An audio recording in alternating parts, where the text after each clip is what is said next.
ভারতীয় উপমহাদেশ থেকে ভারত ও পাকিস্তান আমন্ত্রণ পেলেও ফিফা আসিয়ান কাপ খেলার জন্য ডাকা হয়নি বাংলাদেশকে, যা নিয়ে মন খারাপ ছিল লাল সবুজ ভক্তদের। তবে অক্টোবরে ব্রাজিলের সঙ্গে ম্যাচ খেলতে যাওয়ায় আসিয়ান কাপ থেকে নাম সরিয়ে নেয় অল ইন্ডিয়া ফুটবল ফেডারেশন। তাতেই সুযোগ তৈরি হয় বাংলাদেশের খেলার।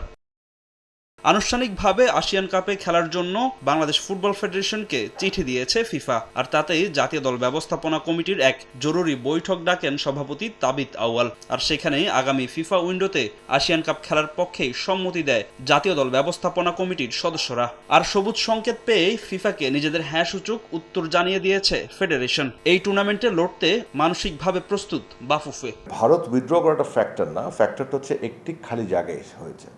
এখন খালি জায়গাটা তো ফিল আপ করতে হবে, পূর্ণ করতে হবে। ডেফিনেটলি উই আর রেডি, কোনো সন্দেহ নেই এই ব্যাপারে।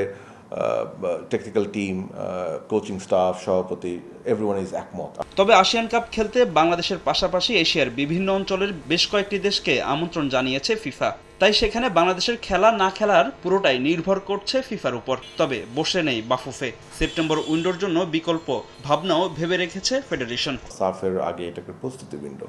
সো একটি অলরেডি সলিড অফার আমাদের কাছে আছে Kyrgyzstan, Lebanon, Bangladesh, tri-nation.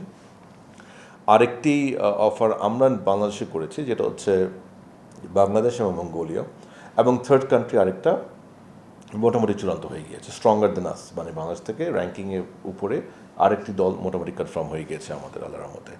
Beyond that also আমাদেরকে মালদ্বীপ এফএ যোগাযোগ করেছে। তারা বলেছে যে যদি বাংলাদেশে 4 নেশন করে, they will be interested to come. আবার তা যদি না করি, আমরা যদি দুটো খেলা বাংলাদেশে অন্য কোনো দেশের সাথে খেলি, তারপরে টাইম থাকে, ওই টাইমটাতে তারাও আমাদের সাথে খেলতে চায়। আগামী 24 সেপ্টেম্বর থেকে দক্ষিণ পূর্ব এশিয়ার 14টি দল নিয়ে 2 বিভাগে শুরু হবে ফিফা আসিয়ান কাপ, যেখানে প্রিমিয়ার ডিভিশনে অংশ নেওয়ার আমন্ত্রণ পেয়েছে বাফুফে। ইন্দোনেশিয়ায় অনুষ্ঠিত হতে যাওয়া এই টুর্নামেন্ট খেললে ফেডারেশন ফিফা থেকে পাবে 2 কোটি টাকা। ফাহিম ইসলাম, সময় সংবাদ, ঢাকা।